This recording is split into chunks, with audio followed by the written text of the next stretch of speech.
Praise the Lord. सबको जय मसीह की। परमेश्वर का नाम की स्तुति हो।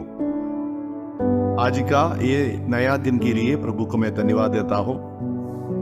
फिर से प्रभु का जीवित कलाम से सुनने के लिए परमेश्वर ने हमारा जीवन में एक और अवसर दिया है। प्रभु को मैं धन्यवाद देता हूँ। आज का मनन के लिए हम लोग एक वचन पढ़ेंगे। प्रेरितों का काम 8 अध्याय का पहला आयत। उसी दिन यरूशलेम की कलीसिया पर बड़ा उपद्रव होने लगा और प्रेरितों को छोड़ सबके सब यहूदिया और सामरिया देश में तितर बितर हो गए। कलीसिया यरूशलेम में आरंभ हुआ था 120 लोगों के द्वारा और लोग उसमें जुड़ने लगे। उस कलीसिया आनंद के साथ, एकता के साथ आगे बढ़ रहा था।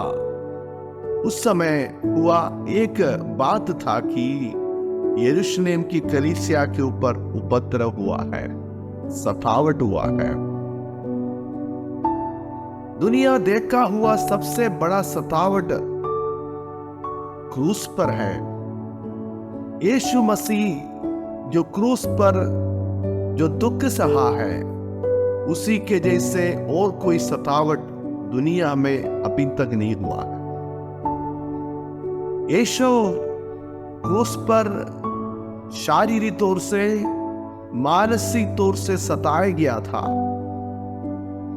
वो अकेलापन महसूस किया, निंदा सह लिया,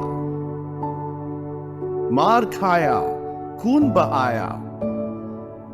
सबसे बड़ा गंभीर सतावट हमें क्रूस पर देख सकता है।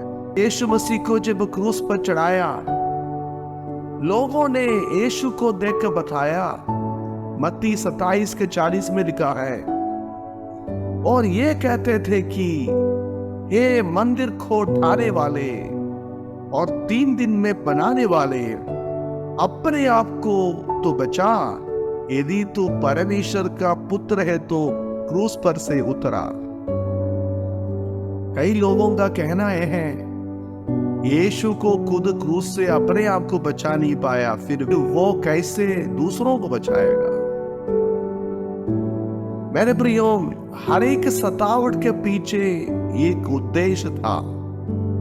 यीशु को क्रूस से नीचे उतर सकता था, लेकिन उन्होंने अपने आप को इस सतावट में, इस दुख में अपने आप को क्यों दे दिया?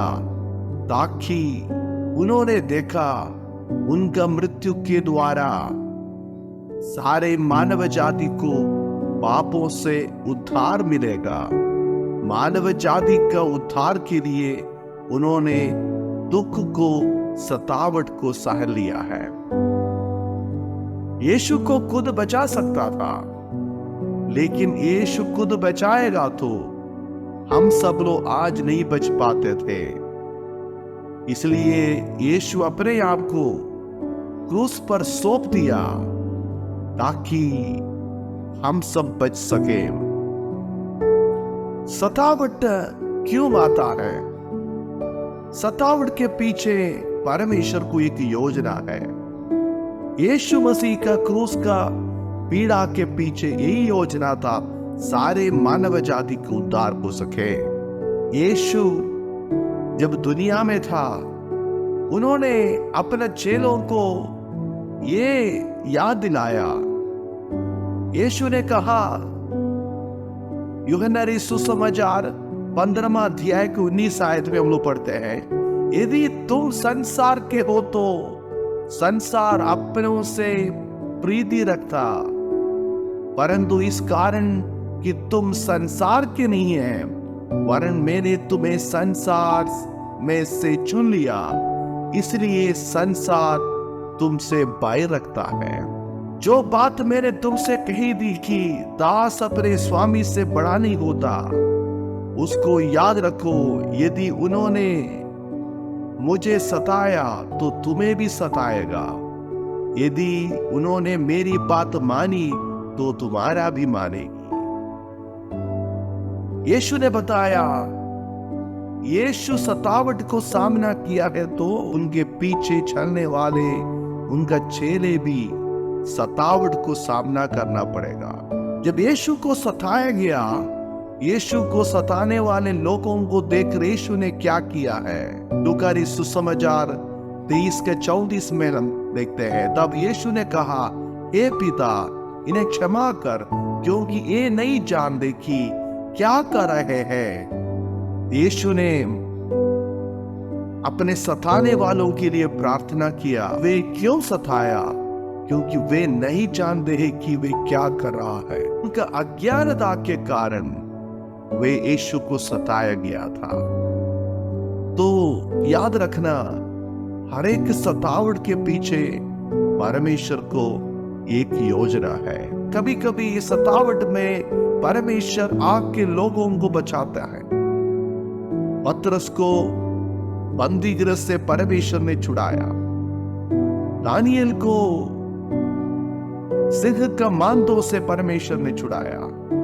शद्रक, मेशक, अबेदनगो को आग से परमेश्वर, जलती हुई आग से परमेश्वर बचाया। परमेश्वर बचाने के लिए सर्वशक्तिमान है। लेकिन कभी कभी परमेश्वर हमें सतावट के अंदर से गुजारने देता है। जब स्टीफनुस प्रचार कर रहा था और लोग उनको विरोध किया, उनको पथराव किया, परमेश्वर को स्टीफनुस को बचा सकता था, लेकिन स्टीफनुस का मृत्यु होना परमेश्वर का योजना था, ताकि उनका खून जहां गिर जाते हैं वहां पे एक बीज के जैसे उग जाए, कलीसिया का बढ़ोतरी के लिए बन जाए। कभी कभी परमेश्वर में बचाएगा, कभी परमेश्वर सतावट से गुजारने देगा, क्योंकि परमेश्वर को इसके पीछे एक बड़ा उद्देश्य है। प्रकाशित वाक्य 2 अध्याय का 10 में हम देखते हैं, जो दुख तुझको झेलने होंगे उनसे मत डर, क्योंकि देखो शैतान तुम में से कितनों को जेल खाने में डालने पर है, ताकि तुम परखे जाओ और तुम्हें 10 दिन तक क्लेश उठाना होगा। प्राण देने तक विश्वास योग्य रह, तो मैं तुझे जीवन का मुकुट देगा। ये हमारा विश्वास का एक परख है। हमारा विश्वास कितना गहरा है। सतावट में जैसे सोना आग में डाल के शुद्धिकरण करता है, कभी कभी सतावट का आग से हम गुजरना पड़ेगा, क्योंकि हम और शुद्ध हो जाए और पवित्र हो जाए, हम विश्वास में स्थिर रहे। पहला शताब्दी से लेकर आज तक कलीसिया सामना करने वाली एक समस्या है, सतावट है। और पहला पत्रस 4:12 में प्रेरित पत्रस ने कहते हैं, हे प्रियो, जो दुख रूपी अग्नि तुम्हारे परखने के लिए तुम्हें भटकी है, इससे यह समझकर अचंभा ना करो कि कोई अनोखी बात तुम पर बीत रही है, पर जैसे जैसे मसीह के दुखों में सहभागी होते हो, आनंद करो, जिससे उसकी महिमा के प्रकट होते समय भी तुम आनंद और मगन हो। सतावट हमें यीशु मसीह का दुख में सहभागी होने के लिए, यीशु मसीह ने सामना किया हुआ सतावट में भागीदार होने के लिए एक मौका है। सतावट में गुजरने के समय हम क्या करें? परमेश्वर का वचन कहते हैं कि हम सताने वालों के लिए प्रार्थना करें। दूसरा, प्रभु का वचन कहते हैं हम आनंद करो और मगन होना है, जो मानुषी तौर से करना मुश्किल है, लेकिन परमेश्वर का वचन ये हमें सिखाते हैं, क्योंकि सतावट में गुजरने के समय परमेश्वर कुछ न कुछ योजना बना के हमें इस आग के अंदर से गुजार देता है, ताकि एक दिन इस विषय के बारे में परमेश्वर का योजना क्या था वो हम देखने पाएंगे। यूहन्ना 12:24 में लिखा, मैं तुमसे सच सच कहता हूं, जब तक गेहूं का दाना भूमि में पड़कर मर न जाता वो अकेला रहता है, परंतु जब मर जाता है तो बहुत फल लाता है।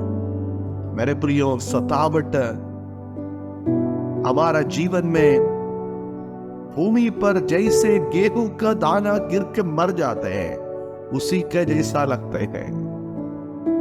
यदि वो अकेला रह जाएगा, वो मरने का बातों से दूर रहेगा गेहूं, तो फल नहीं आएगा। ये हमें फल लाने के लिए एक अवसर करके समझना। यरूशलेम के कलीसिया में सतावट आया। क्यों आया?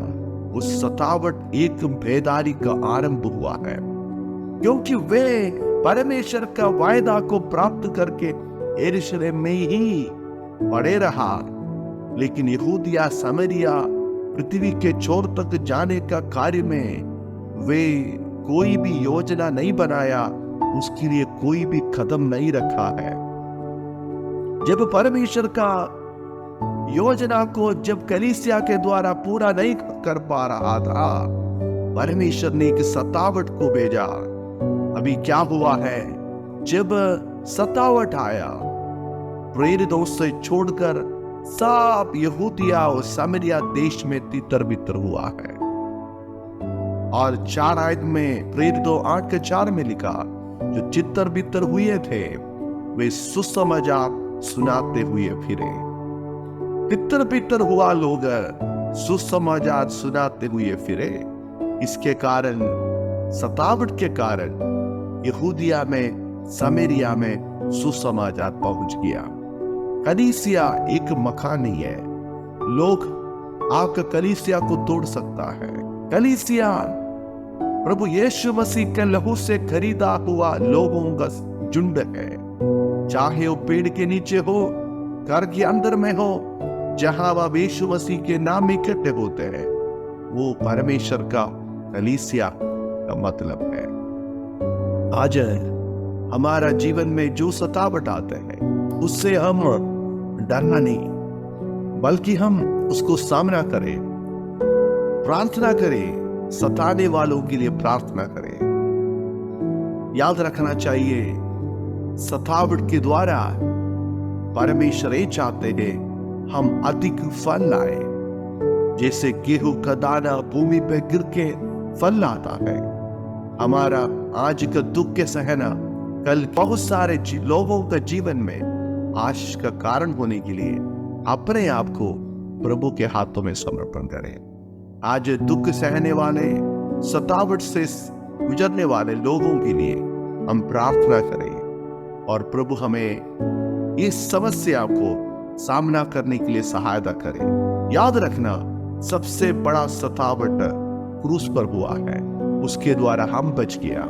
इसलिए हम सहने वाला दुख, दर्द, पीड़ा, निंदा, अपमान क्रूस के साथ तुलना करने के समय ये बहुत छोटा है। इसलिए हम आनंदित करें, ताकि हम यीशु मसीह का पीड़ा पर सहभागी होने के लिए हमें एक मौका मिल रहा है। परमेश्वर हमें सहायता करे। इस वचन के द्वारा हम सबको परमेश्वर आशीष करे। धन्यवाद। जय मसीह।